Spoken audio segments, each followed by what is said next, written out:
Bago tayo mag-umpisa sa ating istorya, i-comment mo muna kung taga saan ka at anong oras ka nanonood ngayon. Malay mo, sa lugar ninyo rin pala may taong katulad ni Liora. Tahimik, palaging nagpaparaya, pero may pusong mas matibay pa kaysa sa mga taong akala nila ay hawak nila ang buong mundo. Sa liblib na bahagi ng Barangay San Isidro, kung saan ang mga bahay ay magkakalayo, ang mga kalsada ay putikan tuwing tag-ulan at ang mga gabi ay napakatahimik na maririnig mo ang huni ng kuliglig sa likod ng mga palayan, doon nakatira ang pamilyang Manansala. Sa paningin ng ibang tao, simpleng pamilya lamang sila. May maliit silang tindahan sa tapat ng bahay, may ilang punong saging sa likod at may lumang jeep na minana pa raw ni Benedicto Manansala mula sa kanyang ama. Ngunit sa loob ng bahay na iyon, may isang anak na halos hindi na ituring na anak. Siya, si Liora Manansala. 23 taong gulang si Liora, payat, maputla at laging may bahid ng pagod sa muka.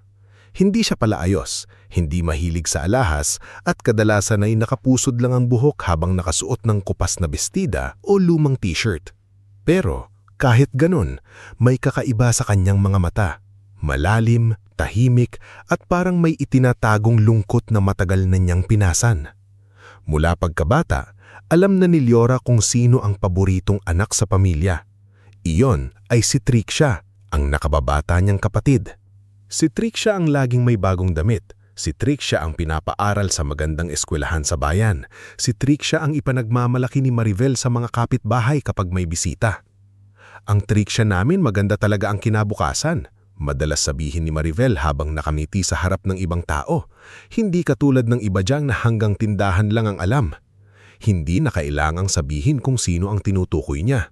Alam ni Liora, alam din ng mga kapitbahay, kaya tuwing naririnig niya iyon, numingiti na lang siya ng pilit at ibinababa ang tingin sa sahig. Hindi siya sumasagot. Hindi dahil wala siyang gustong sabihin, kundi dahil matagal na niyang natutunan na sa bahay nila, ang anak na sumasagot ay mas lalong nasasaktan. Si Benedicto, ang kanyang ama, ay dating katiwala sa maliit na asyenda sa kabilang barangay. Matigas ang muka, malakas ang boses at palaging may dalang sigarilyo sa gilid ng bibig. Para sa kanya, ang halaga ng isang anak ay nasusukat sa kung gaano karaming perang naiaambag nito sa bahay. "Liora!" sigaw niya isang umaga habang abala si Liora sa pagsasalansan ng dilata sa tindahan. "Bakit kulang ang benta kahapon?" Napahinto si Liora. Pinunasan niya ang pawis sa noo gamit ang likod ng kamay. "Pa, mahina po talaga ang benta. Umulan po kasi maghapon ay konti lang ang lumabas." "Palusot!" bulyaw ni Benedicto. "Kung si Trixia ang nagbantay dito, baka nadiskartehan niya pa yan." Narinig iyon ni Trixia mula sa loob ng bahay. Lumabas si Trixia habang hawak ang cellphone, nakaipit ang salamin sa buhok at nakakunot ang noo na tila istorbo sa kanya ang lahat. "Ano ba pa? Huwag niyo naman akong ikumpara kay ate. Baka sabihin niya inaapi siya," sabi ni Trixia saka tumawa ng mahina. Hindi tumawa si Liora.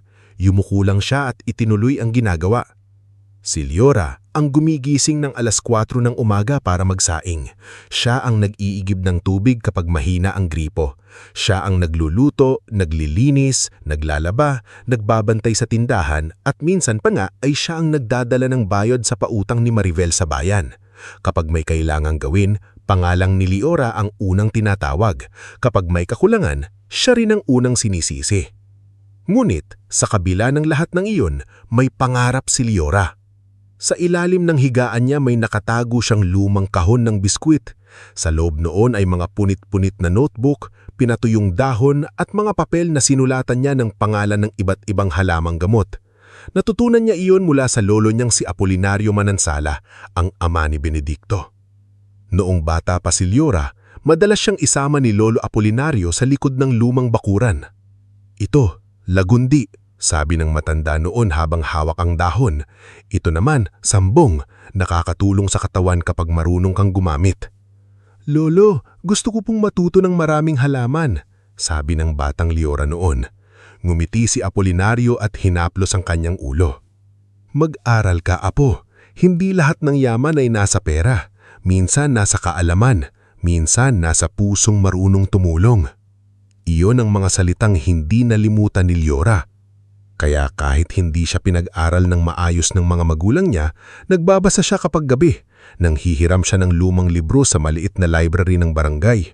Kapag may sakit ang kapitbahay, nagtatanong siya kung ano ang nararamdaman nito at sinusubukan niyang alamin kung anong halamang gamot ang maaaring makatulong. Hindi bilang kapalit ng doktor, kundi bilang dagdag na pag-aalaga. Isa sa mga unang taong naniwala sa kanya ay si Aling Celia, isang tindera ng gulay sa palengke. "Aling Leora, anak, yung pinakuluan mong dahon nung isang araw, gumaan ng ubo ko," sabi ni Aling Celia isang umaga habang nag-aabot ng talong at okra. "May talento ka talaga." Napangiti si Leora. "Hindi naman po, Aling Celia. Natutunan ko lang po kay Lolo." "Sayang ka," mahina nitong sabi. Napatingin si Leora. "Po, wala." Mabilis na bawi ni Aling Celia pero kita sa kanyang mukha ang awa. "Basta mag-ingat ka palagi. Masyado kang pagod." Hindi iyon pinansin ni Leora nung una. Sanay naman na siya sa pagod. Sanay na siyang kumilos kahit nanginginig ang tuhod. Sanay na siyang ngumiti kahit mabigat ang dibdib. Ngunit ng sumunod na mga linggo, nagsimulang magbago ang kanyang katawan. Una, madalas na siyang mahilo. Akala niya dahil puyat lang siya. Pagkatapos, napansin niyang mabilis siyang hingalin kahit konting buhat lang ng sako ng bigas. Minsan, habang naglalaba siya sa likod ng bahay, bigla na lang may tumulong dugo mula sa kanyang ilong. Napatigil siya at napahawak sa batya. "Diyos ko," bulong niya. Tinakpan niya agad iyon ng basahan bago pa makita ni Marivel. Ayaw niyang mapagalitan. Ayaw niyang marinig na maarte siya. Pero hindi niya naitago ang lahat. Isang hapon habang nagbabantay siya sa tindahan, may batang bumili ng candy. Inahabot pa lang ni Leora ang sukli nang biglang umikot ang kanyang paningin. Kumapit siya sa kahoy na bintana ng tindahan, ngulit bumigay ang kanyang tuhod. "Ate Leora!" Sigaw ng bata. Bumagsak siya sa sahig. Nagising si Leora sa tunog ng boses ni Marivel. "Napahiya na naman tayo. Sa tindahan ka pa talaga hinimatay." Nang imulat niya ang mata, nasa loob na siya ng bahay. Nasa tabi niya si Aling Celia, hawak ang basang bimpo. Nandoon din si Mang Orestes, ang matandang karpinterong kapitbahay nila, nakatayo sa may pinto habang may pag-aalala sa muka. "Marivel," mariing sabi ni Mang Orestes, "hindi kahihiyaan ng magkasakit ang anak mo. Dalhin niyo sa doktor." Umiirap si Marivel. "Madali para sa'yo sabihin, Orestes. Hindi naman ikaw ang gagastos." Mahinang bumangon si Leora. "Nay, okay lang po ako. Baka napagod lang." "Pagod?" Singal ni Benedicto na kararating lang mula sa labas. "Sa dami ng kinakain mo rito, mapapagod ka pa." Napapikit si Leora. Si Aling Celia ang hindi nakatiis. "Benedicto, ang anak mo duguin ng ilong kanina. Hindi normal yan." Sandaling natahimik ang lahat. Kinabukasan, dahil sa pagpupunlisting nila Aling Celia at Mang Orestes, napilitan sina Benedicto na dalhin si Leora sa bayan. Doon siya sinuri ni Dr. Inigo Valderrama, isang batang doktor na bagong lipat sa rural clinic. Maayos itong magsalita, kalmado, at hindi tulad ng ibang doktor na minamadali ang mahihirap na pasyente. "Leora," malumanay niyang sabi habang tinitignan ang resulta ng pagsusuri. "Kailangan nating magpalaboratory pa ng mas kumpleto. May nakikita akong senyales na hindi dapat baliwalain." Napalunok si Leora. "Malala po ba, Dok?" Hindi agad sumagot si Dr. Inigo. Tumingin siya kina Benedicto at Marivel na parehong halatang naiinip. "Kailangan nating makasiguro, pero posible itong sakit sa dugo. Kailangan ng tuloy-tuloy na gamutan at pagsusuri." "Magkano?" Yun agad ang tanong ni Benedicto. Napatingin si Leora sa ata niya. Hindi niya narinig ang tanong na, "Gagaling ba ang anak ko?" Hindi niya narinig ang, "Anong kailangan niyang gawin?" Ang unang lumabas sa bibig nito magkano? Nagpaliwanag si Dr. Inigo, ngulit habang tumatagal, mas lalo lang kumulimlim ang mukha ni Benedicto. Pag-uwi nila, tahimik ang biyahe. Nakaupo si Liora sa likod ng jeep, nakadungaw sa labas, pinagmamasdan ng mga punong dumaraan. Nararamdaman niya ang bigat ng sakit na hindi pa man tuluyang pinapangalanan ay parang unti-unti nang kumakain sa kanya. Pagdating sa bahay, unang nagsalita si Maribel. "Hindi natin kaya yan." "Nay." Mahina ni Liora. "Ano? Gusto mo bang ibenta namin ang tindahan para sa gamutan mo?" Taas boses nitong sabi. "Paano si Trixia? Paano ang pangangailangan namin?" Lumabas si Trixia mula sa kwarto. "Ano bang sakit ni ate?" "Malaking gastos." Sagot ni Benedicto. Natahimik si Liora. Hindi sakit. Hindi delikado. Hindi kailangan ng tulong. Malaking gastos. Simula noon, mas lumamig ang trato ng pamilya niya. Kapag bumuubo siya, naiinis sila. Kapag hindi siya makabangon agad, sinasabihan siyang tamad. Kapag hindi niya natapos ang gawaing bahay, ipinararamdam sa kanya na pabigat siya. Isang gabi, nakahiga si Liora sa manipis na banig sa gilid ng kusina. Nilalagnat siya. Akala ng lahat ay tulog na siya, pero gising ang kanyang diwa. Mula sa sala, narinig niya ang usapan ni na Benedicto at Maribel. Hindi pwedeng dito siya magtagal ng ganyan. Baka mahawa pa tayo o baka mamatay dito mismo sa bahay. Ano na lang sasabihin ng mga tao? Hindi naman nakakahawa, sabi ng doktor. Wala akong pakialam. Gastos pa rin. Wala nang silbi sa pamilya. Hindi na kumikita. Hindi na makatulong. Puro sakit pa. Kumirot ang dibdib ni Liora. Tahimik siyang lumuha habang nakatalikod. Sumunod na nagsalita si Benedicto. Mas mahina, ngulit mas mabigat. May lumang kubo sa dulo ng tubuhan. Yung dating pinupuntahan ni Tatay Apolinario. Wala nang tao roon. Doon muna siya. Napahigpit ang kapit ni Liora sa kumot. "Doon?" tanong ni Maribel. "Mas mabuti roon. Tahimik. Walang makakakita. Kung anumang mangyari sa kanya, hindi tayo mapapahiya rito." Pakiramdam ni Liora ay tumigil ang hangin. Sa buong buhay niya, alam niyang hindi siya mahal ng mga magulang niya tulad ng pagmamahal nila kay Trixia. Alam niyang siya ang anak na madaling pagalitan, madaling utusan, madaling sisihin. Pero iba pala ang sakit kapag marinig mong pinag-uusapan ka na parang sirang gamit na kailangang itapon. Tinakpan niya ang bibig para hindi marinig ang hikbi. Sa dilim ng kusina, habang ang lagmat ay gumagapang sa kanyang katawan at ang luha ay tuloy-tuloy sa kanyang pisngi, naalala niya ang mukha ni Lolo Apolinario.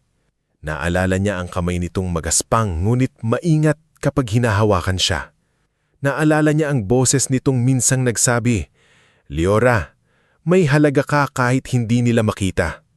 Ngunit sa gabing iyon, hirap na hirap siyang paniwalaan iyon.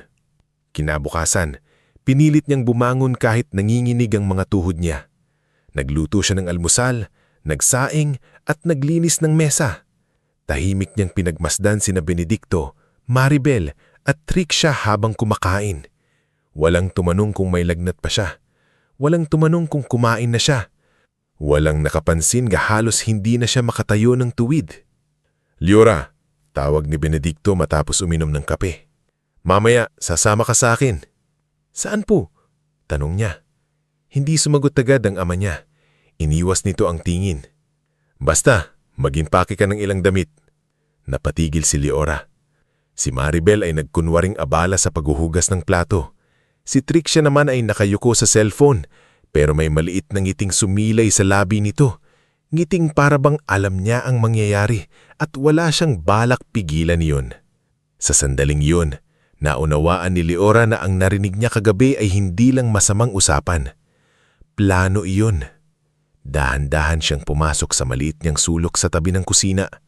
Kinuha niya ang lumang bag na may sirang siper. Inilagay niya roon ang 2 damit, isang panyo, ang kanyang notebook ng mga halamang gamot, at ang maliit na tuyong dahon ng lagundi na matagal niyang iniingatan mula pa nung buhay ang lolo niyang si Apolinario. Habang isinasara niya ang bag, tumulo ang luha niya sa tela. Hindi niya alam kung saan siya dadalhin. Hindi niya alam kung babalik pa siya.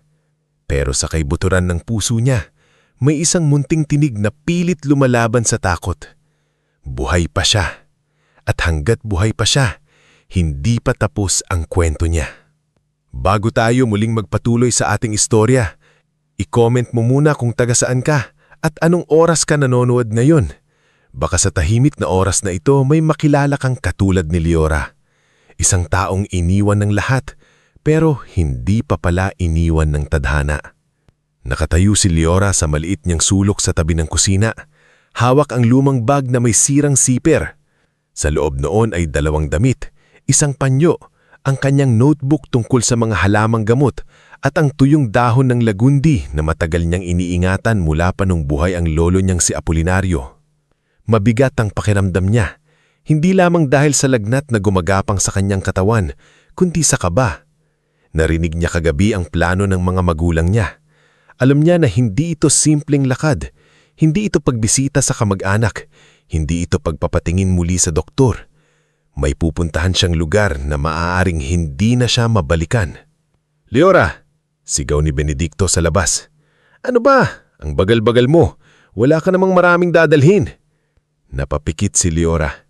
Huminga siya ng malalim, sakat dahan-dahang isinukbit ang bag sa balikat. Paglabas niya ng kusina, nandoon si Maribel sa may mesa, nagbibilang ng pera sa tindahan. Hindi man lang ito siyang tinignan. Si Trixia naman ay nakaupo sa sofa, hawak ang cellphone at kunwari ay abala pero panayang sulyat sa kanya. "Nay!" mahinang tawag niya. Hindi agad sumagot ang ina niya. Sandalit tumigil ang kamay ng ina niya sa pagbibilang ng pera. Ngulit imbis na tumingin sa kanya ng may awa, sumingaw ito. "Bakit? Gusto mo pa kaming perwisyohin nandito araw-araw? Doon ka muna. Mas tahimik doon. Makakapaghinga ka." "Sa kubo po ba ni Lolo?" "Marami ka pang tanong," singit ni Trixia. "Ate, kung ako sa'yo, magpasalamat ka na lang. May sarili kang matipirhan. Hindi lahat ng tao may ganun." Napatitig si Liora sa kapatid niya. Ang dating batang binabantayan niya, pinapaliguan niya, ipinagtatabi niya ng ulam kapag late umuwi galing eskwela, ngayon ay nakatingin sa kanya na parang pabigat na kailangan ng alisin. Hindi na sumagot si Liora. Ayaw niyang humingi ng awa sa mga taong matagal nang nagsara ng puso. Lumabas siya ng bahay. Nasa tapat ang lumang owner-type jeep ni Benedicto. Maulap ang langit at ang hangin ay may dalang amoy ng paparating na ulan. Umakyat si Liora sa likod ng jeep, yakap ang kanyang bag. Hindi siya tinulungan ng ama niya kahit hirap siyang umakyat dahil nanginginig ang tuhod niya. Habang umaandar ang sasakyan, tahimik ang paligid. Ang dating pamilyar na daan palabas ng barangay ay tila mas mahaba ngayon. Nadaanan nila ang tindahan ni Aling Celia na kasalukuyang nag-aayos ng mga gulay sa harap. Nakita ni Aling Celia si Liora sa likod ng jeep. Kumunot ang noo nito. "Liora!" sigaw ng matanda. "Saan kayo pupunta?" Hindi nakasagot si Liora. Bago pa man siya makapagsalita, binilisan ni Benedicto ang takbo. Napalingon siya at nakita ang mukha ni Aling Celia na puno ng pagtataka at pag-aalala. Pagkaraan ng ilang minuto, iniwan nila ang sementadong daan at pumasok sa makitib na daang lupa. Sa magkabilang gilid ay matataas na tubo, sumasayaw sa hangin na parang mga matang nagmamasid. Ang langit ay lalong dumilim. Bumagsak ang unang patak ng ulan sa pisngi ni Liora. "Pa," mahina niyang sabi mula sa likod. "Malamig po." Hindi tumingin si Benedicto. "May kumot ka sa bag, hindi ba?" "Wala po, hindi ko po alam na..." "Di tisiin mo," putol nito. Napayuko si Liora. Sa bawat lubak ng daan, sumasakit ang kanyang katawan. Nanginginig siya. Hindi niya alam kung dahil sa lamig o sa takot. Nang tuluyan silang huminto, halos malubog ang gulong ng jeep sa putik. Sa harap nila ay isang lumang kubong halos lamunin na ng talahib. Tabingi ang bubong, may butas ang dingding, at ang hagdan ay halos mabali na. Sa paligid ay makapal na damo, tuyong dahon at ilang punong nakayuko na tila wala ng taong dumadalaw. Ito ang kubo ni Lolo Apolinario. Noong bata si Leora, minsan siyang dinala rito ng lolo niya. Naaalala niya pa ang matanda habang nakaupo sa hagdan, nagtatasa ng kawayan, habang siya naman ay namimitas ng maliliit na bulaklak sa gilid. Ngumit ngayon ay wala na ang init ng alaala. Ang naiwan na lang ay katahimikang nakakatakot. Baba, utos ni Benedicto. Dahan-dahang bumaba si Leora. Halos madulas siya sa putik, ngunit nagawa niyang kumakit sa gilid ng jeep. Binuksan ni Benedicto ang likod ng sasakyan at ibinaba ang isang maliit na sakong bigas, isang galon ng tubig, isang lata ng sardinas at isang posporo. "Iyan muna," sabi nito. "Muna po?" tanong ni Leora. Pilit inaabot ang mata ng ama. "Babalikan niyo po ako." Hindi agad sumagot si Benedicto. Imiwas siyang tingin sa kubo, sa tubo, sa kahit saan maliban sa anak niya. "Dito ka magpahinga. Wala ka ng silbi sa pamilya habang ganyan ka. Kailangan din naming mabuhay." Parang may lamanig na kamay na pumisil sa puso ni Leora. "Pa," nanginginig siyang sabi. "Anak niyo po ako." Napasinghap si Benedicto, pero hindi dahil naawa siya. Para siyang nairita. Kung anak ka, sana'y nakakatulong ka. Sana'y hindi ka puro gastos. Tumulo ang luha ni Leora, sabay ng pagpatak ng ulan. "Hindi ko naman po ginusto na magkasakit. Wala akong sinabing ginusto mo, pero nangyari na at hindi kami pwedeng hilahing pababa dahil sa'yo." Ilang sandali siyang tinitigan ni Leora. Umaasa siya kahit kaunti, kahit isang salita lang, kahit isang haplos sa ulo na parang ama pa rin ito. Ngunit wala. Sumakay muli si Benedicto sa jeep. "Pa, sandali!" sigaw ni Leora. "Pa, paano pa pag lumala ako? Paano kung kailangan ko ng doktor?" Pinaandar nito ang makina. "Magdasal ka!" Iyon lang. Umalis ang jeep, iniwan siyang nakatayo sa ulan, sa harap ng kubong tila naghihintay kung babagsak siya o lalaban. Matagal siyang hindi nakakakilos. Pinanood niya ang jeep hanggang mawala ito sa likod ng matataas na tubo. Nang tuluyan ng mawala ang tunog ng makina, saka lamang siyang napaluhod sa putik. Umiyak siya. Hindi malakas, hindi pasigaw. Yung tahimik na iyak ng taong pagod na, pero wala nang balikat na masandalan. "Lolo," bulong niya habang nanginginig ang labi. "Ano pong gagawin ko?" Walang sumagot. Ang narinig lang niya ay ulan sa bubong, hangin sa tubo at sariling paghinga niyang hirap. Pinilit niyang tumayo. Kung mananatili sa ulan, mas lalo siyang magkakasakit. Kinaladkad niya ang maliit na sako ng bigas at galon papasok sa kubo. Nang buksan niya ang pinto, kumaluskos ang matuyong dahon sa sahig. Amoy amag ang loob. May gagamba sa sulok, may lumang mesa na nakatagilid, at may sirang bangkong nakasandal sa dingding. Sa kisame, may butas kung saan tumutulo ang tubig. Umupo si Leora sa gilid ng sahig, yakap ang bag. Basa ang buhok niya, nangangatog ang katawan niya. Gusto niyang matulog, pero natatakot siyang baka hindi na siya magising. Lumipas ang gabi na halos hindi niya namamalayan. Minsan ay nagigising siya sa lamig, minsan ay sa sakit ng ulo, minsan ay sa takot kapag may kaluskos sa labas. Pinilit niyang magsindi ng maliit na apoy sa lumang kalan sa likod, pero basa ang mga kahoy. Sardinas lang ang kinain niya, kaunti lang, dahil sumusuka ang sikmura niya. Sa kalagitnaan ng dilim, naalala niya muli si Apolinario. "Leora," para bang naririnig niya ang tinig ng lolo niya. "Kapag iniwan ka ng tao, huwag mong iiwan ng sarili mo." Kinaumagahan, mahina pa rin siya, pero buhay siya. Iyon ang unang himala. Dahan-dahan siyang lumabas ng kubo. Tumigil na ang ulan, pero basa ang lupa at malamig ang hangin. Tinignan niya ang paligid. Sa unang tingin, walang pag-asa ang lugar. Giba ang bubong, makapal ang damo, madumi ang loob, at halos walang pagkain. Pero habang nakatayo siya roon, napansin niya ang mga bagay na hindi niya nakita kagabi. May maliit na balon sa di kalayuan, natatakpan ng lumang yero. May mga ligaw na tanim na malungay sa gilid. May tanglad na tumubo malapit sa bakod. May ilang sanga ng kahoy na pwedeng patuyuin para gawing panggatong. Sa likod ng kubo, may patag na bahagi ng lupa na maaring linisin. Huminga siya ng malalim. Hindi pa ako mamamatay dito, bulong niya sa sarili. Noong araw na iyon, kahit nanginginig ang katawan, nagsimula siyang maglinis. Hindi niya ginawa ng mabilis, hindi niya kaya. Bawat ilang minuto ay umuupo siya para huminga. Pero unti-unti, inilabas niya ang mga tuyong dahon mula sa loob. Itinayo niya ang bangkong nakasandal. Pinunasan niya ang lumang mesa gamit ang panyo. Inilipat niya ang mga gamit sa bahaging hindi tinutuluan ng bubong. Kinabukasan, naghanap siya ng tuyong kawayan sa paligid. Gumamit siya ng punit na sako para pansamantalang takpan ng butas sa dingding. Gumawa siya ng maliit na lutuan sa labas gamit ang 3 bato. Nang makapagsaing siya ng kaunting bigas, naiyak siya habang kinakain iyon. Hindi masarap ang kanin, matigas pa nga, pero siya mismo ang nagluto. Siya mismo ang bumuhay sa sarili niya. Sa 3 araw, dumating si Aling Celia. Diyos ko, Leora! Napalingon si Leora mula sa may likod ng kubo, kung saan sinusubukan niyang bunutin ang mga damo. Si Aling Celia ay hingal na hingal, may bitbit na bayong. Kasunod nito si Mang Orestes, may dalang martilyo, ilang pirasong kahoy at lumang yero.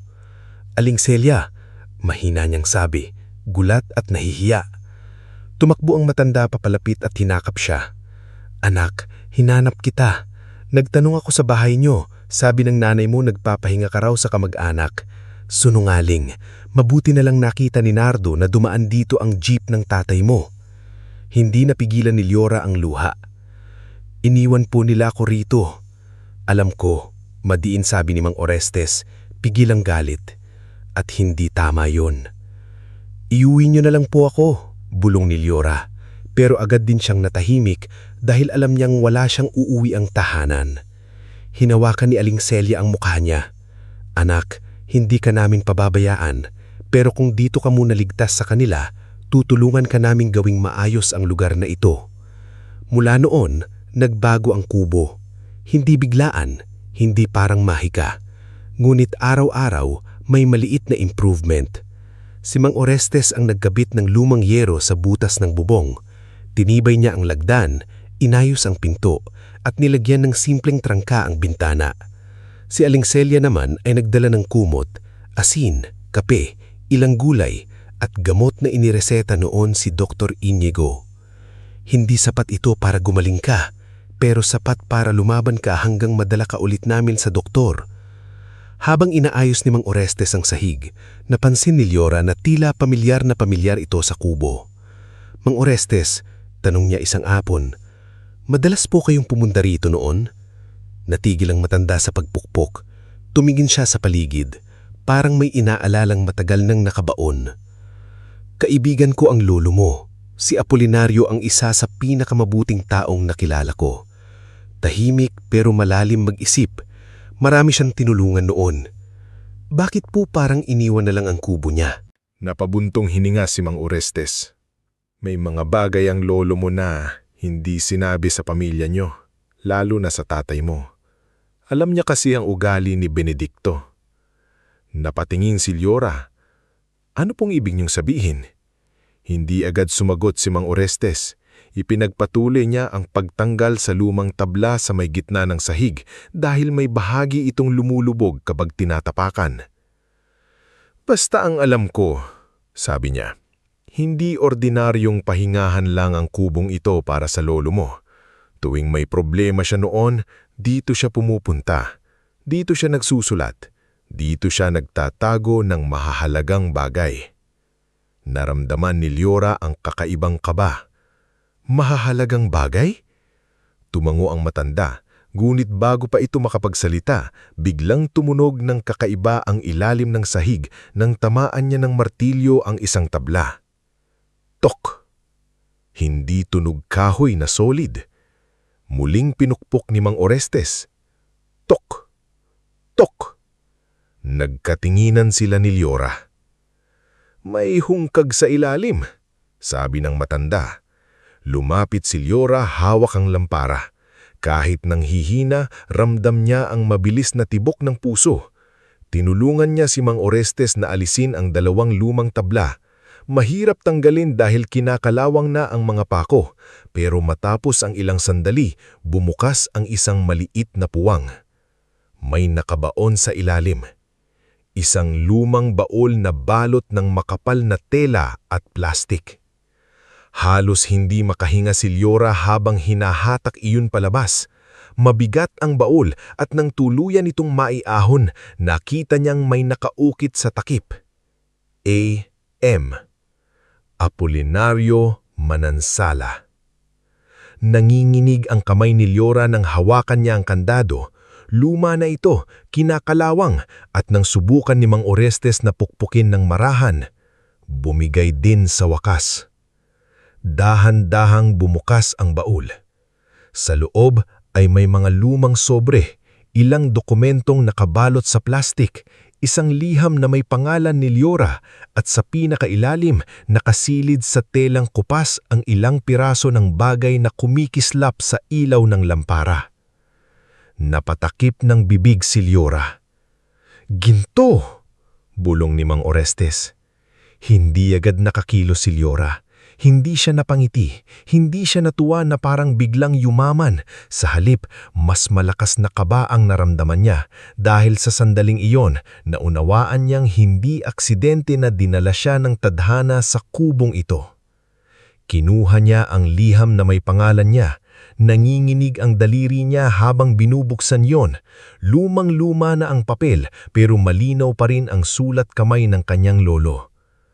Para kay Liora, ang apo kong marunong magmahal kahit hindi minahal ng tama. Kung dumating ang araw na makita mo ito, ibig sabihin ay dinala ka ng buhay sa lugar na matagal kong hinanda, hindi para sa kahit sino, kundi para sa iyo. Hindi ko alam kung kailan mo ito mababasa, pero alam kong ikaw lamang ang magbubukas nito na hindi unang iisipin ang sariling luho. Napahawak si Liora sa dibdib, parang may mainit na haplos na dumampi sa sugat na matagal nang iniwan ng kanyang pamilya. Ipinagpatuloy niya ang pagbabasa. Ang laman ng baol na ito ay hindi kayamanan para pag-aawayan. Ito ay huling paraan ko para maprotektahan ka sa araw na kailanganin mo ng kamawala. May mga dokumento rito sa kubo, lupa at ilang bagay na itinago ko noon dahil alam kong may mga taong sa pamilya natin na handang ipagbenta ang dangal kapalit ng pera. Huwag kang magtiwala agad kahit kanino. Lumapit ka sa taong marunong sa batas. At higit sa lahat, gamitin mo ito para mabuhay, hindi para gumanti.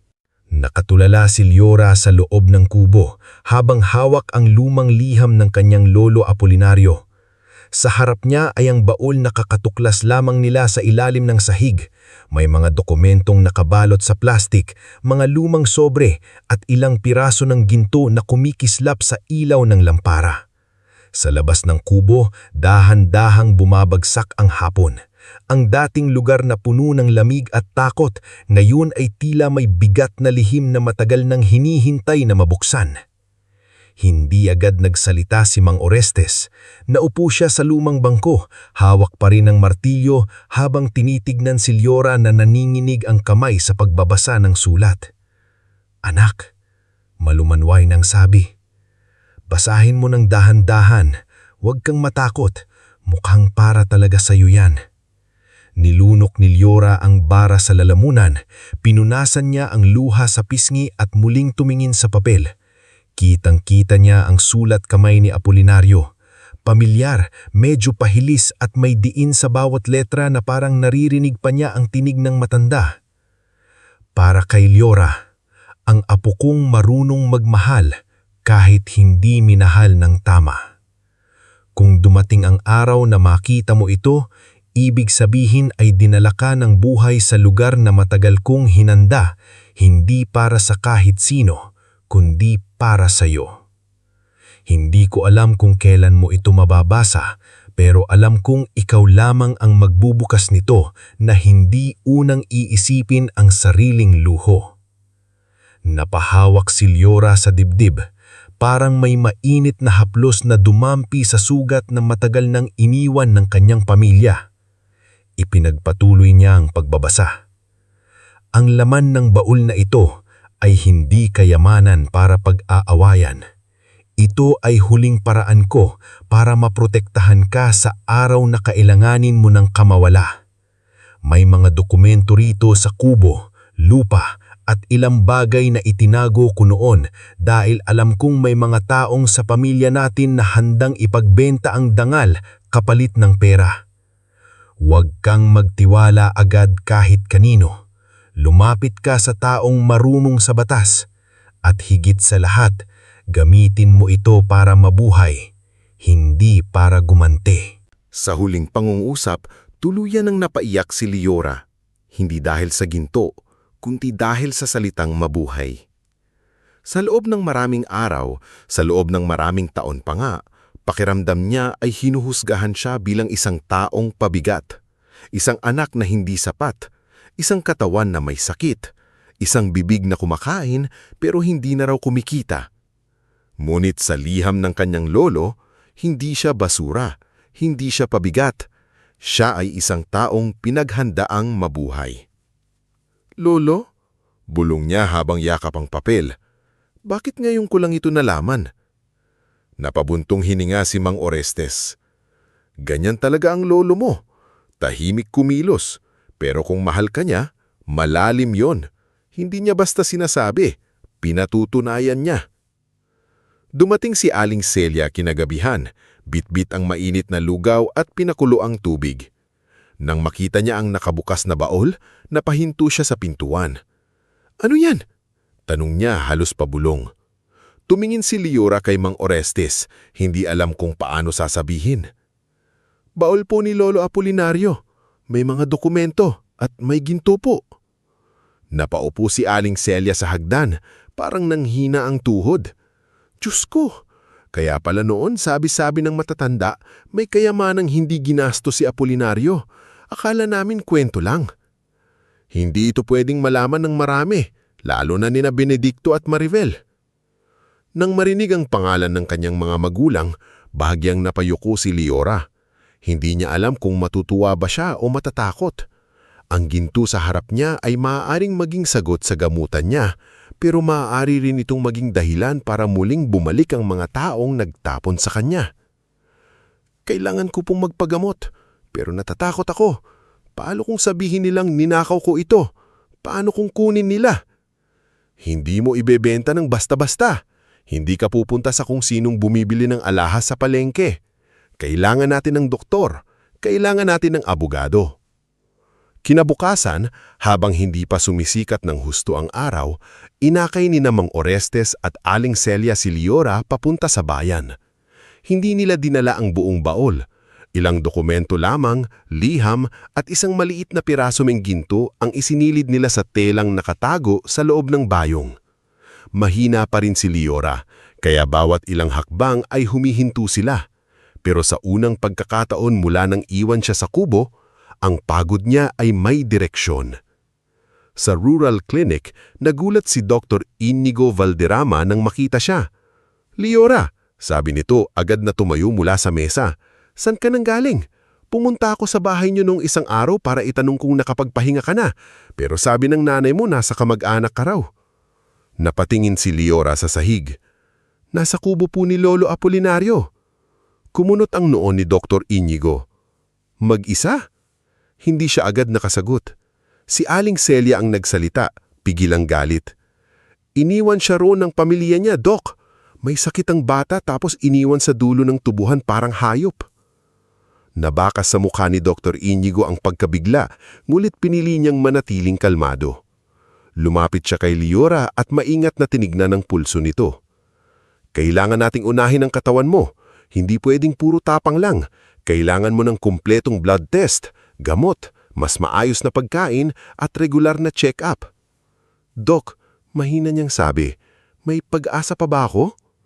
Matagal siyang tinignan ni Dr. Inigo, hindi bilang doktor na nagmamadali, kundi bilang taong ayaw magsinungaling pero ayaw ding pumatay ng pag-asa. May pag-asa, Liora, pero kailangan mong alagaan ang sarili mo at kailangan mong lumayo sa mga taong nagpapalala ng katawan at puso mo. Napakagatlabi si Liora. Pagkakalapos ng konsultasyon, dinala sila ni Dr. Inigo sa isang maliit na opisina malapit sa munisipyo. Doon nila unang nakilala si Attorney Serafina Laksamana, isang babaeng nasa kaligitnaan ng 30 taon. Simple ang pananamit, ngunit matalim ang mata. May mga tambak na papeles sa mesa niya at sa likod ay nakasangit ang lumang diploma at ilang litrato ng mga kababaihang natulungan niya sa mga kasong pang-aabuso at agawan ng lupa. Dok, hindi ako tumatanggap ng kwentong may ginto araw-araw, kaya sana seryoso ito. Seryoso, sagot ni Dr. Inigo, at mas seryoso ang nangyari sa pasyente ko. Ikinuwento ni Liora ang lahat. Ang sakit niya, ang narinig niyang usapan sa sala, ang pagdala sa kanya sa kubo, ang mga salitang wala ka ng silbi, at ang pagkatuklas sa baol. Habang nagsasalita siya, ilang beses siyang tumigil dahil nanginginig ang boses niya.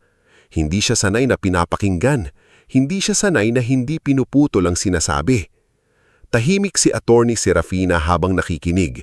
Paminsan-minsan ay nagsusulat siya sa notebook. Pagkatapos, tinignan nito ang liham ni Apolinario at ang mga dokumento.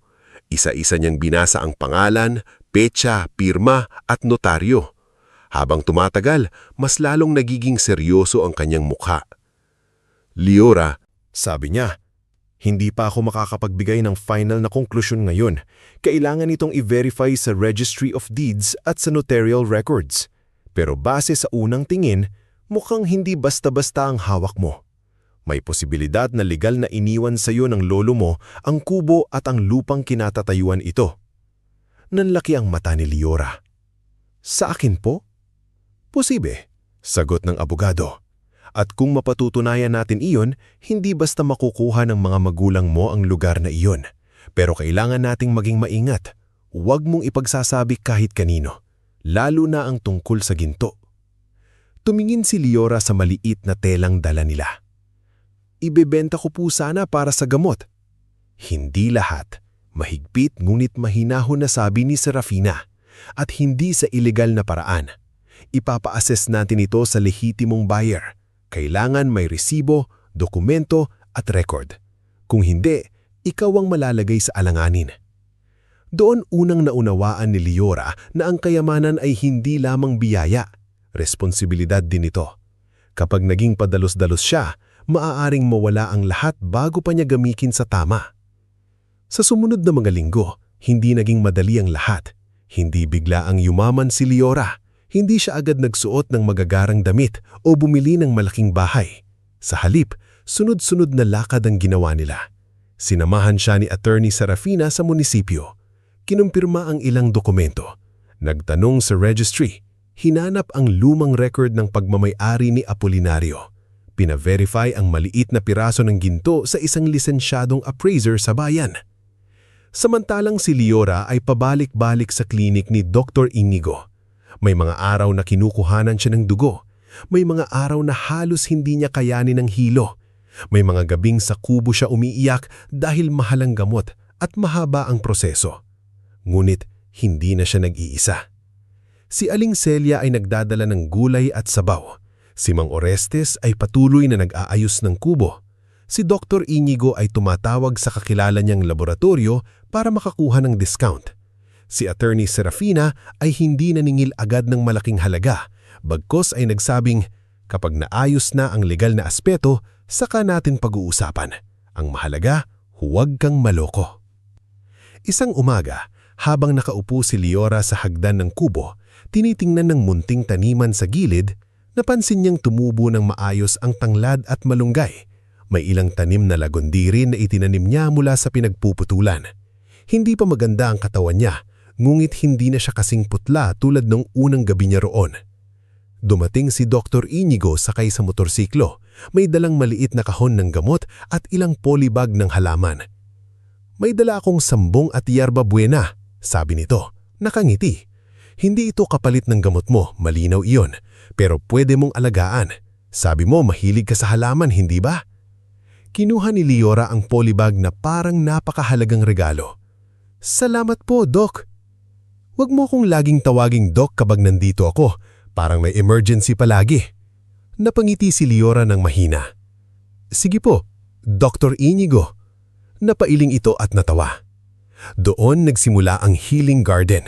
Maliit lang sa umpisa. Ilang paso, ilang hilera ng tanim at mga lumang lata na ginawang lalagyan. Ngunit bawat halaman ay may kahulugan kay Liora.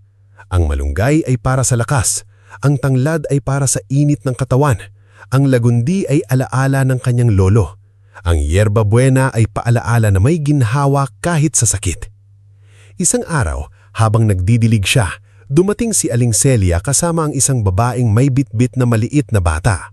Ang babae ay payat, morena at halatang pagod, ngunit maamo ang muka. Ang bata naman ay nakayakap sa palda nito, tahimik na nakatingin kay Liora. Liora, tawag si Aling Celia. Ito si Mira N. Cordero, biyuda, naghahanap ng papasukan, marunong magtanim, marunong magluto at mabait. Ito naman ang anak niyang si Tavio. Nahiyang yumuko si Mira N. Pasensya na kung bigla kaming dumating. Sabi ni Aling Celia baka raw kailangan mo ng kasama minsan. Napatingin si Liora sa maliit na taniman. Wala pa siyang malaking maibabayad. Hindi pa rin sigurado ang lahat. Hindi pa malaki ang kaya kong ibigay, tapat niyang sinabi.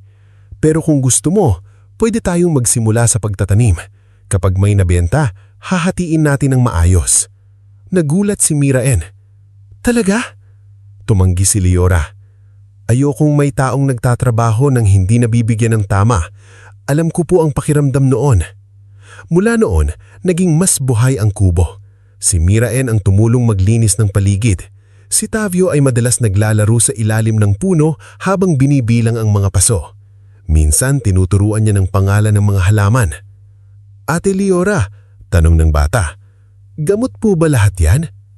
Hindi lahat, pero lahat kapag inalagaan, may pakinabang. Parang tao po. Natigilan si Liora, saka ngumiti. Oo, Tavio, parang tao.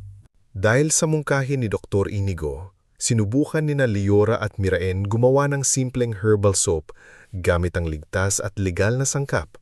Hindi jomot na nagpapanggap na lunas, kundi produktong panglinis at pangalaga. Gumawa rin sila ng tanglad-di na maayos ang label, walang maling pangako, at malinaw na pangkaraniwang inumin lamang. Tinulungan sila ni Aling Celia na ibenta sa palengke. Noong unang araw, 5 lang ang nabenta. Sa ikalawang linggo, naging 15. Pagdating ng isang buwan, may mga bumabalik ng suki. Yung sabon ni Liora mabango, sabi ng isang kapitbahay. Yung tanglad-di gusto ng asawa ko, sabi ng isa pa. Hindi pa iyon malaking negosyo, hindi pa sapat para tawaging tagumpay. Ngunit para kay Liora, bawat baryang kinikita nila ng marangal ay parang piraso ng buhay na binabawi niya mula sa mga taong nagtaboy sa kanya.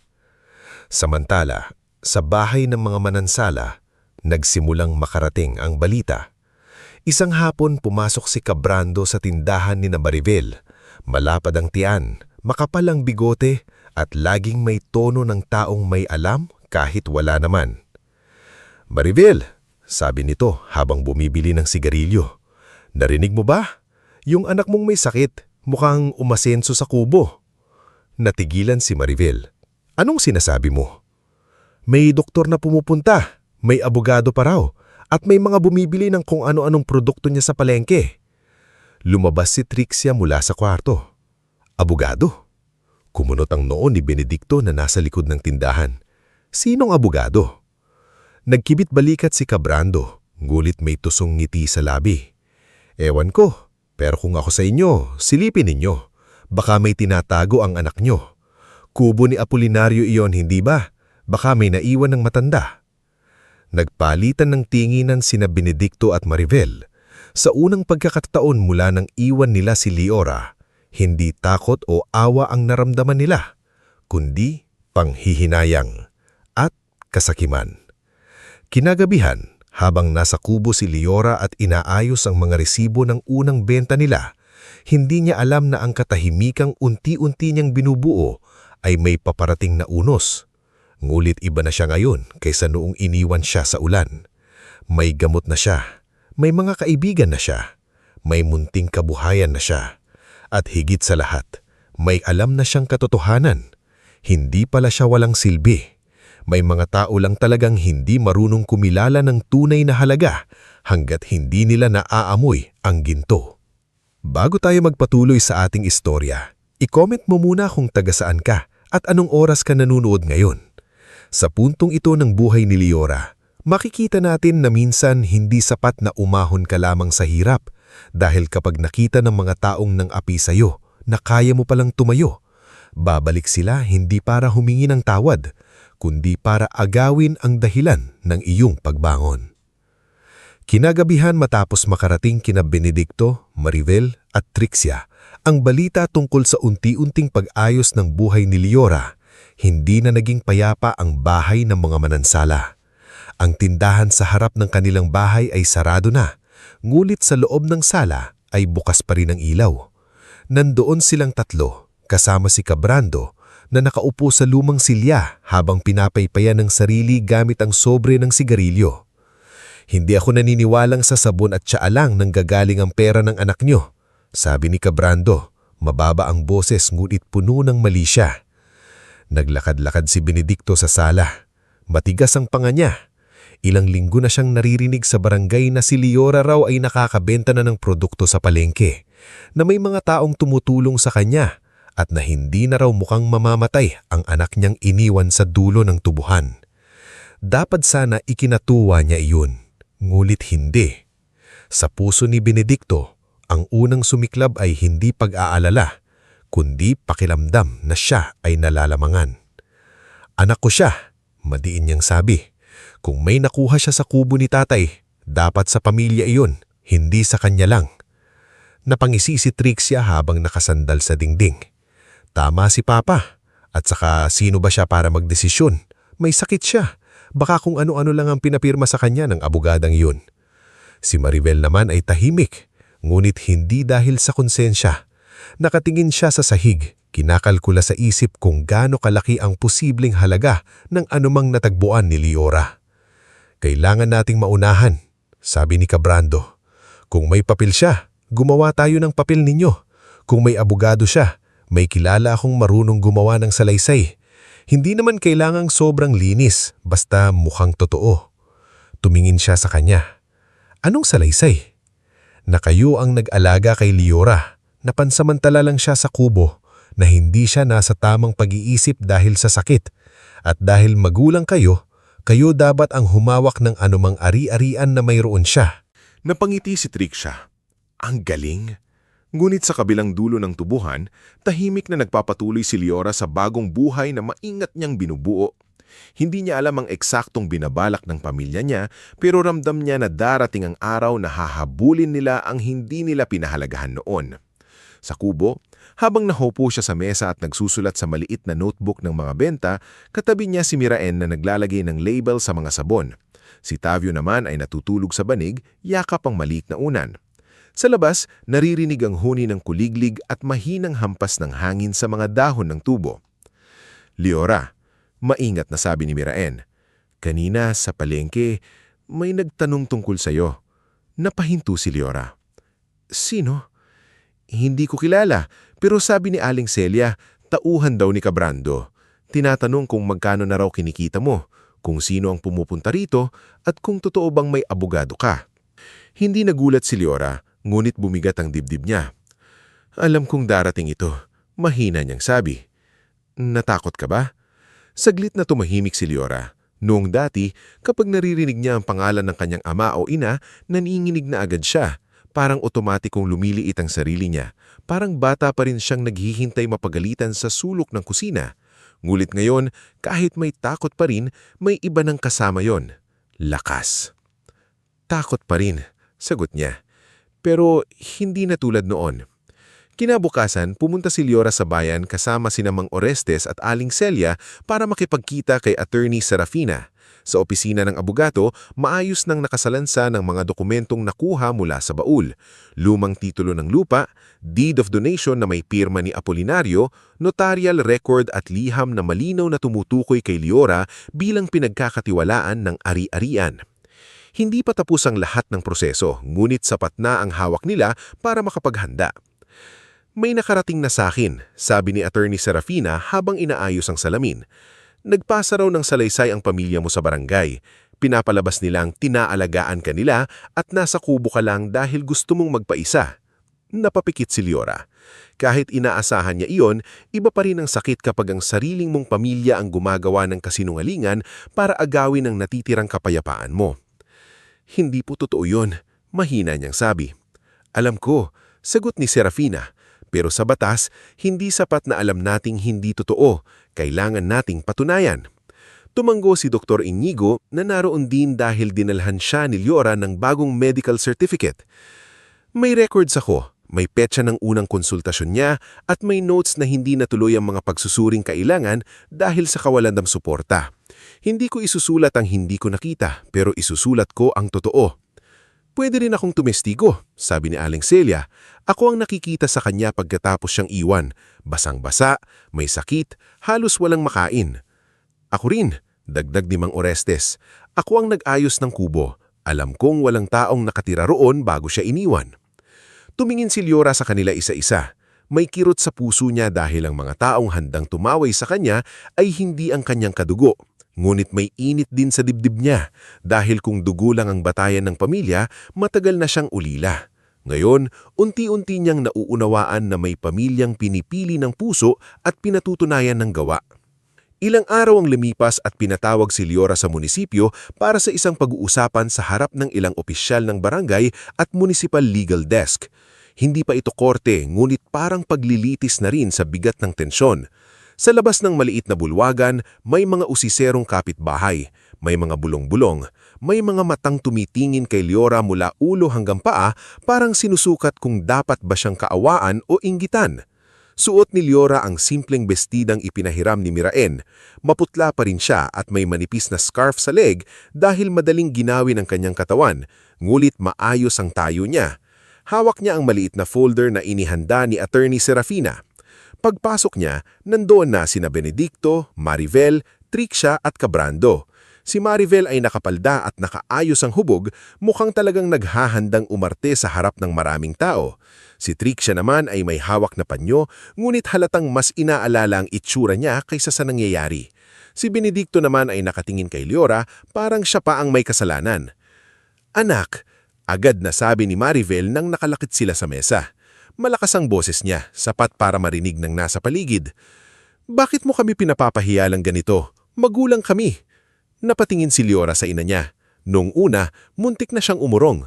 May bahagi sa kanya na gusto pa ring maniwala na baka may konting awa sa likod ng mata ni Marivel. Ngunit nakita niya roon ang parehong lamig noong araw na pinapapunta siya sa jeep. Hindi ko po kayo pinapahiya, Nay. Mahinahon niyang sagot. Sinasabi ko lang po ang totoo. Totoo? Singit ni Trixia. Ang totoo, ginugulo mo ang pamilya natin dahil sa kung anong nakuha mo sa kubo. Kung may pera ka man, dapat isipin mo rin kami. Kami ang pamilya mo. Napatingin sa kanya si Liora. Nung kailangan ko kayo, pamilya niyo rin po ba ako? Natahimik si Trixia. Umupo sila sa magkabilang panig ng mesa. Nasa tabi ni Liora si Attorney Serafina. Sa likod niya si Mang Orestes, Aling Celia, Dr. Inigo at Miraen na tahimik na nakatayo habang hawak ang kamay ni Tavio. Sinimulan ng opisyal ang pag-uusap. Ang usapin dito ay tungkol sa pag-aangkin sa kubo at lupang dating nakapangalan kay Apolinario Manansala, pati na rin sa aligasyon na si Liora Manansala ay maaaring wala sa tamang kalagayan para humawak ng ari-arian. May sakit siya. Agad na sabi ni Benedicto. Kami ang magulang. Kami dapat ang humawak niyan. May sakit po siya. Sagot ni Dr. Inigo mula sa likod. Pero hindi ibig sabihin noon ay wala siyang kakayahang magdesisyon. Ang sakit sa katawan ay hindi otomatikong pagkawala ng isip. Tumingin si Attorney Serafina sa opisyal. May medical certification po kami. At malinaw na competent si Liora. Nakapagbigay siya ng sariling salaysay, nauunawaan niya ang mga dokumento at wala pong batayan ang paratang na hindi siya nasa tamang pag-iisip. Naglabas si Cabrando ng papel. May salaysay kami rito na nagpapatunay na matagal nang inaalagaan ng pamilya Manansala si Liora at kusang loob siyang nagpahinga sa kubo. Kinuha ng opisyal ang papel. Binasa niya. Bahagyang kumunot ang noo. May pirma ng 2 saksi. Tumayo si Aling Celia. Sino pong saksi? Binanggit ng opisyal ang mga pangalan. Napailing si Aling Celia. Yung isa po, pamangkin ni Cabrando. Yung isa, tauhan niya si Talyer. Ni hindi nila nakita si Liora nung iniwan siya. Namula ang muka ni Cabrando. Hoy, mag-iingat ka sa sinasabi mo. Mas mag-iingat ka sa pinipirmahan mo. Malamig na sabi ni Attorney Serafina. Dahil kung mapapatunayang peke o mapanlin lang ang salaysay na yan, may pananagutan kayo. Biglang bumigat ang hangin sa loob ng silid. Sumunod na nagsalita si Mang Orestes. Ikinwento niya kung paano niya nakita ang lagay ng kubo, kung paano niya ito inayos, at kung paano nila natagpuan ang baol sa ilalim ng sahig. Hindi niya binanggit ng detalyado ang dami ng ginto ayon sa payo ng abogado, ngulit malinaw niyang sinabi na ang baol ay may pangalan ni Apolinario at may sulat para kay Liora. Pagkatapos, tumayo si Aling Celia. Nanginginig ang boses niya, hindi sa takot, kundi sa galit na matagal niyang pinipigilan. Nakita ko ang batang ito mula pagkabata.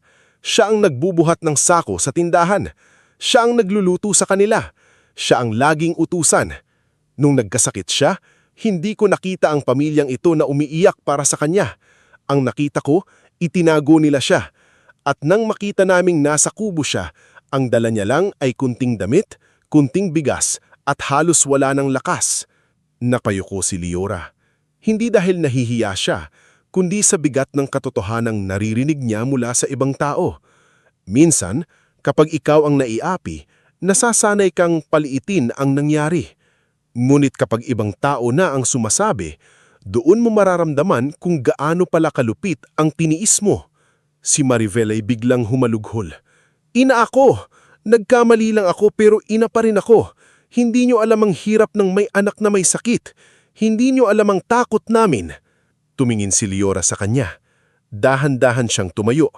Nay, sabi niya, mahina ngulit malinaw. Natakot din po ako.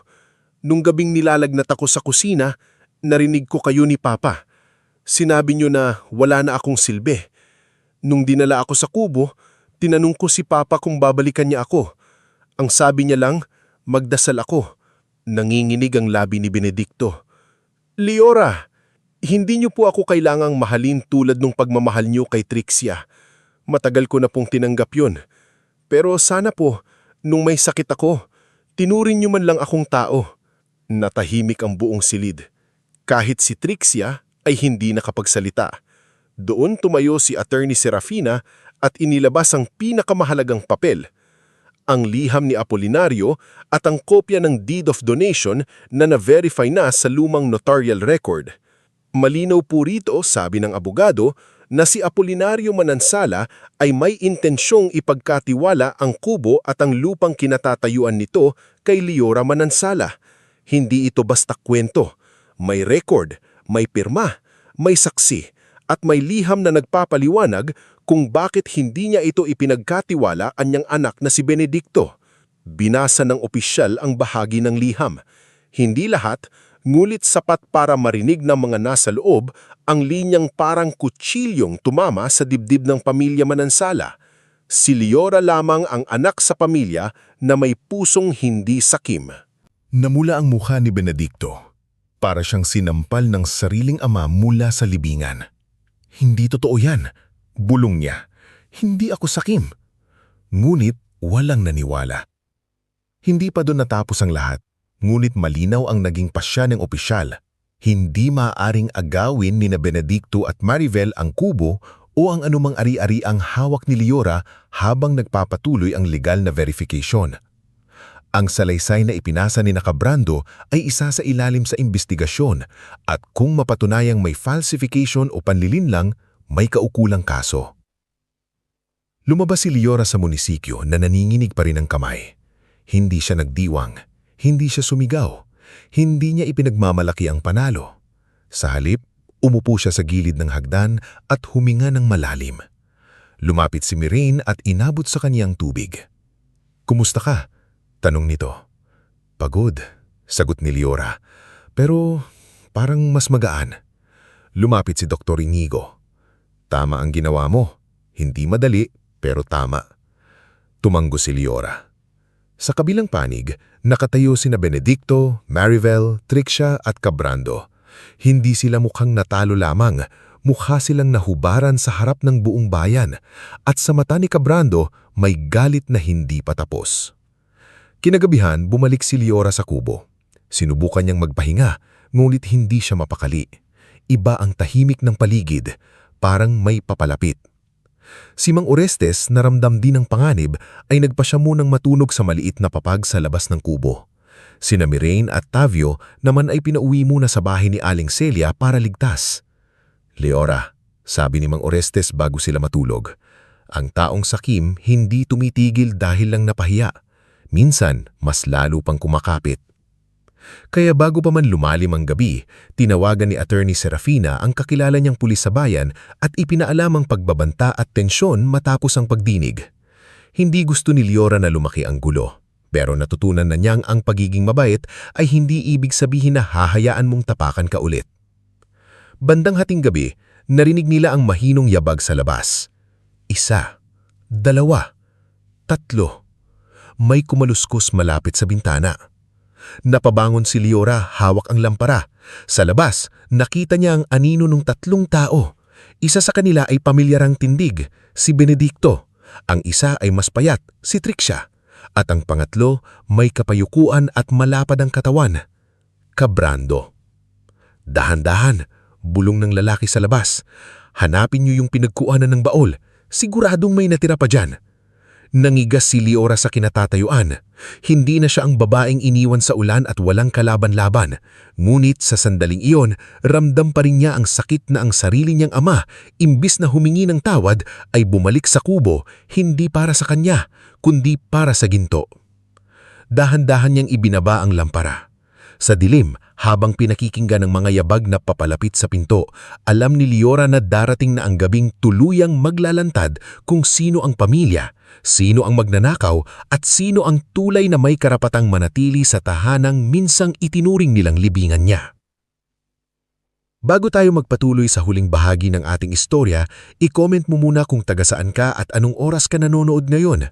Sa pagtatapos ng kwento ni Liora, makikita natin na ang tunay na hustisya ay hindi palaging nasusukat sa sigaw, galit o paghihingil.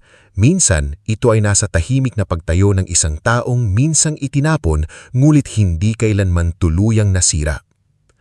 Nanatiling nakatayo si Liora sa gitna ng kubo. Hawak ang lampara ngunit hindi niya ito itinaas. Sa labas, vinig na rinig niya ang maingat na yabag sa putik.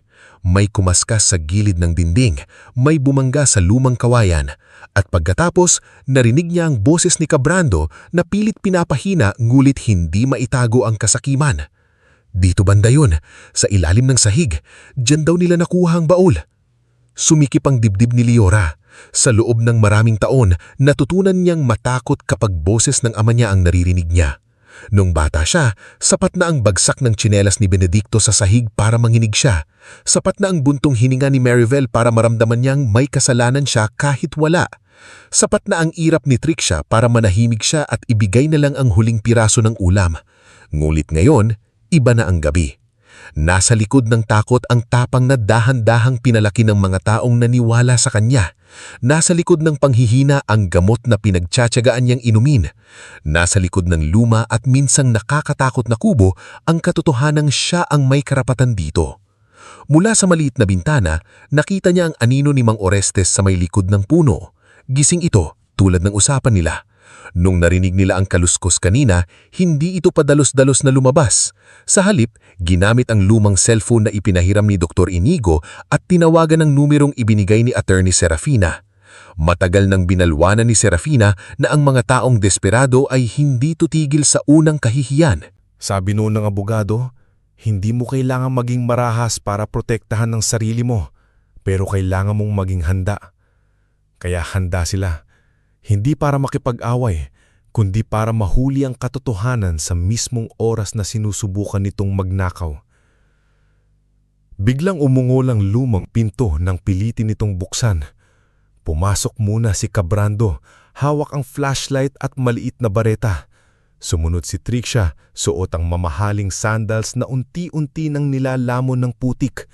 Sa huli ay si Benedicto, mabigat ang paghinga, pawisan, at ang mukha ay puno ng takot na natatakpan ng galit. "Bilisan nyo," bulong ni Trixia, "baka may makakita." "Tumahimik ka," singhal ni Benedicto. "Kung hindi ka puro luho, hindi tayo aabot sa ganito." "Ako pa ngayon ang may kasalanan," pabulong na sagot ni Trixia. "Kung hindi nyo iniwan si Ate Bito, hindi niya makukuha lahat." Napasandal si Liora sa dingding. Muli, parang tinusok ang puso niya. Kahit sa sandaling iyon, hindi nila pinagsisisihan na iniwan siya. Ang pinagsisisihan nila ay hindi nila naunang nakita ang ginto. Itinaas ni Cabrando ang flashlight at tinutukan ang sahig. "Narito yun. May bakas ng bagong tablang ikinabit. Dali, tulungan niyo ako." Nang yumuko sila at simulang tanggalin ang tabla, saka lumabas si Liora mula sa madilim na bahagi ng kubo. Itinaas niya ang lampara. Ang liwanag ay tumama sa mukha ng tatlo. Nanigas si Trixia. "Liora!" Halos mapasigaw siya. Napaatras si Cabrando, ngunit mabilis ding nagmatapang. "Anong ginagawa mo rito?" Tinignan siya ni Liora ng matagal. "Ako dapat ang magtanong niyan, kagawad. Kubo ko ito." "Anak, hindi ito ang iniisip mo." "Hindi po. Kung hindi po ito pagnanakaw, bakit hating gabi kayo pumasok? Bakit may bareta si Cabrando? Bakit hinahanap niyo ang pinagkukunan ng baul?" Hindi nakasagot si Benedicto. Si Trixia naman ay agad nag-iba ng tono. "Ate, makinig ka muna. Hindi naman namin kukunin lahat. Parte lang namin. Pamilya tayo, di ba?" Napangiti si Liora, ngunit walang saya sa ngiting iyon. "Pamilya?" Noong tinanong ko si Papa kung babalikan niya ako, ang sabi niya, magdasal ako. Noong nilalagnat ako sa kusina, ang sabi ni Mama, wala na akong silbi. Noong dinala ko rito, ni hindi niyo ako binigyan ng kumot. Ngayon pamilya ko dahil may hinahanap kayong ginto. Namula ang mukha ni Trixia. "Ang arte mo pa rin." "Tumigil ka," mariing sabi ni Benedicto sa bunsong anak, ngunit hindi dahil kinakampihan niya si Liora. Natatakot siya na may makarinig. Lumapit si Cabrando, nakakunot ang noo. "Huwag kang masyadong matapang, Liora. Kung hindi dahil sa tatay mo, wala ka sa mundong ito. Isang pirma lang ng magulang mo, pwede kang palabasing hindi fit humawak ng ari-arian." Hindi umatras si Liora. Nanginginig ang kamay niya, pero nanatili siyang nakatayo. "Sinubukan niya na po yun kanina. Hindi ubra ang kasinungalingan." "Hindi mo alam ang kaya kong gawin," banta ni Cabrando. "Alam namin." Lumingon silang lahat sa pinto. Nandoon si Attorney Serafina, nakasuot ng simpleng jacket, hawak ang cellphone na nakabukas ang flashlight. Sa likod niya ay 2 pulis mula sa bayan, kasama si Dr. Inigo at Mang Orestes. Sa di kalayuan, may motorsikletang nakaparada at sa gilid ng daan ay nandoon si Aling Celia kasama si Miraen at Tavio. Hindi lumalapit, ngulit kitang-kita ang kaba sa mukha. Nanlaki ang mata ni Cabrando. "Attorney, nag-uusap lang kami rito." "Tama, at mukhang narinig namin ang sapat na bahagi ng usapan. Naitala rin ang pagpasok ninyo sa pribadong pag-aari ng walang pahintulot." "Pribadong pag-aari," singhal ni Benedicto, gamal halatang natataranta. "Anak ko siya, pag-aari ng pamilya ito." Lumapit si Serafina at inilabas ang folder mula sa bag. "Hindi na po usapang haka-haka ito, Ginoong Benedicto. Kaninang hapon, natanggap ko ang certified copy mula sa registry. Ang lupang kinatatayuan ng kubo ay legal na nailipat sa pangalan ni Liora sa bisa ng dokumentong pinirmahan ni Apolinario Manansala bago siya pumanaw. May supporting notarial record, may tax declarations, at may liham na nagpapatibay ng intensyon niya. Hindi niyo ito pag-aari. Parang may bumagsak na mabigat na bagay sa loob ng kubo kahit walang gumalaw. Napahawak si Benedicto sa mesa. Hindi, bulong niya. Hindi pwede. Anak ako ng tatay. At ang Liora ay apo niya at siya ang pinili niyang pagkatiwalaan. Biglang umiyak si Trixia. Hindi patas ito. Kami ang naiwan sa bahay. Kami ang pamilya. Sa unang pagkakataon, hindi naawa si Liora sa iyak ng kapatid niya. Hindi dahil wala na siyang puso, kundi dahil alam niya na may mga luhang hindi galing sa pagsisisi. May mga luhang galing sa pagkatalo. Lumapit ang isang pulis kay Cabrando at kinuha ang hawak nitong bareta. Kagawad Brando, kailangan niyo pong sumama sa presinto. May reklamo na pong inahanda tungkol sa trespassing, attempted theft, at may kaugnayan din sa isinubmit ninyong salaysay. Hindi niyo ako pwedeng hulihin ng ganito. Protesta ni Cabrando. Pwede namin kayong imbitahan para sa investigasyon, sagot ng pulis. At mas mabuti kung makikipagtulungan kayo. Tumingin si Benedicto kay Liora. Sa unang pagkakataon, wala ang dating bangis sa mata niya. Ang natira ay takot. Takot sa kaso. Takot sa kahihiyan. Takot na tuluyan nang mawala sa kanya ang kayamanang hindi naman niya inalagaan. Liora, sabi niya, halos pabulong. Anak, patawarin mo kami. Tumitig sa kanya si Liora. Ilang taon niyang hinintay ang salitang iyon. Ilang gabi siyang umiiyak sa kusina, umaasang isang araw ay lalapit ang ama niya at yayakapin siya. Ilang beses niyang pinangarap na magsisi ang ina niya, na mahalin siya ni Trixia, na maging buo ang pamilya nila kahit simple lang ang buhay. Pero ngayong narinig niya ang patawarin mo kami, hindi niya alam kung para ba iyon sa sakit na ginawa nila o para lang makaligtas sila sa resulta ng kasakiman. Pa, mahina niyang sabi, pinapatawad ko kayo dahil ayokong mabuhay ng puro galit. Pero hindi ibig sabihin nun ay ibabalik ko ang karapatan ninyong saktan ako. Napaawang ang bibig ni Benedicto, ngumit walang lumabas na salita. Tumingin si Liora kay Trixia. At ikaw, Trixia, sana dumating ang araw na hindi mo na kailalang mang-agaw para maramdaman mong mahalaga ka. Huwag mo kong pangaralan, umiiyak na sabi ni Trixia, pero basag na ang tapang niya. Dumating din si Maribel sa kubo makalipas ang ilang minuto matapos tawagan ni Trixia bago pa sila pumasok. Hingal ito, basa ang dulo ng palda sa putik. Nang makita niya ang mga pulis, si Serafina at ang mukha ni Benedicto na tila gumuho ang mundo, napahawakan siya sa dibdib. Anong nangyari? Walang sumagot agad. Si Serafina ang nagsabi ng malinaw. Nahuli sila sa loob ng kubo ni Liora habang sinusubukang hanapin ang natitirang laman ng taguan. Napatingin si Maribel kay Liora. Wala na ang dating taas ng baba nito. Wala na ang inang naninigaw sa kusina. Sa harap ni Liora ay isang babaeng biglang napagtantang, ang anak na itinapon niya, ang siya palang may hawak ng katotohanan na hindi nila kayang takasan. Liora, iyak ni Maribel. Anak ko! Doon na siya napaluhod. Sumunod si Benedicto. Hindi dahil may humila sa kanya, kundi dahil nanghina ang tuhod niya. Si Trixia ay napaupo sa hagdan, humahagulhol, habang si Cabrando ay nakatingin sa lupa, hindi makatingin sa mga pulis. Sa gabing iyon, hindi sumigaw si Liora. Hindi niya sila minura. Hindi niya sila hiniling na magdusa. Tahimik lang siyang tumingin sa kanila. Dala ang lungkot ng isang anak na alam niyang may mga sirang bagay na hindi na maibabalik sa dating anyo. Sa presinto, naisulat ang reklamo.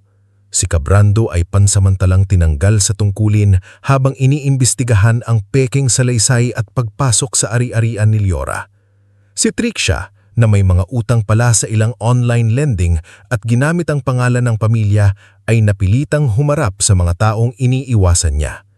Sina Benedicto at Maribel ay hindi agad ikinulong, ngunit pinapirma sila ng kasunduan sa harap ng abogado at pulis. Hindi sila maaaring lumapit sa kubo, manggulo kay Leora o mangangkin sa anumang pag-aari nito habang nagpapatuloy ang legal na proseso. Hindi iyon marahas na paghihinting. Iyon ay hangganan. At para kay Leora, iyon ang unang tunay na kapayapaan. Lumipas ang mga buwan. Hindi naging madali ang paggaling niya. May mga araw pa rin na nanghihina siya. May mga umagang umiikot ang paningin niya at kailangan niyang humiga sa papag habang si Miraen ang nag-aasikaso ng mga tanim. Pero sa tulong ni Dr. Inigo, naging regular ang gamutan niya.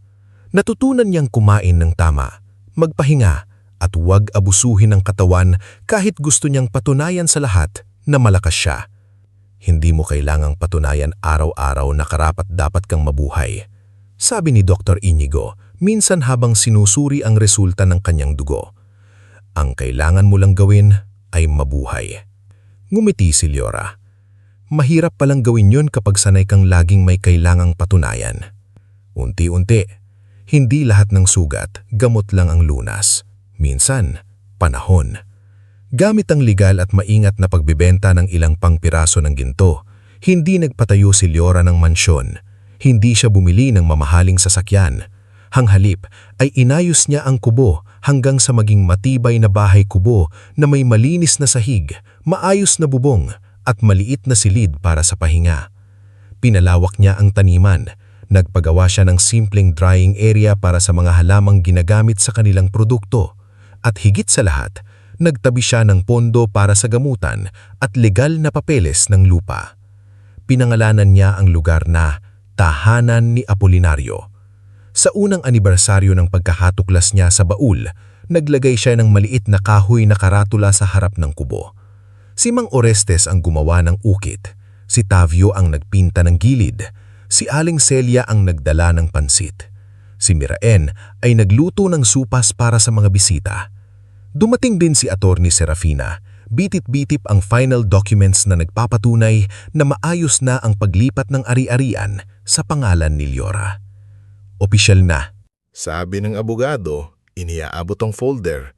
Wala nang makakaagaw nito sa'yo. Hinawakan ni Leora ang folder, hindi niya napigilang umiyak. Salamat po, sabi niya. Kung wala kayo. Kung wala kami, mahirap, putol ni Serafina, nakangiti. Pero huwag mong kalimutan, ikaw ang lumaban. Kami lang ang tumayo sa tabi mo. Makalipas ang 2 taon, ibang-iba na ang lugar sa dulo ng tubuhan. Ang dating abandonadong kubo na pinigdalhan kay Leora para dun siya mamatay ay naging maliit na healing farm at training center para sa mahihirap na kababaihan, byuda, solo mother at kabataan gustong matutong magtanim at gumawa ng simpleng produkto. Hindi ito ospital, hindi ito marangyang resort. Isa itong tahanang tahimik, malinis at puno ng buhay.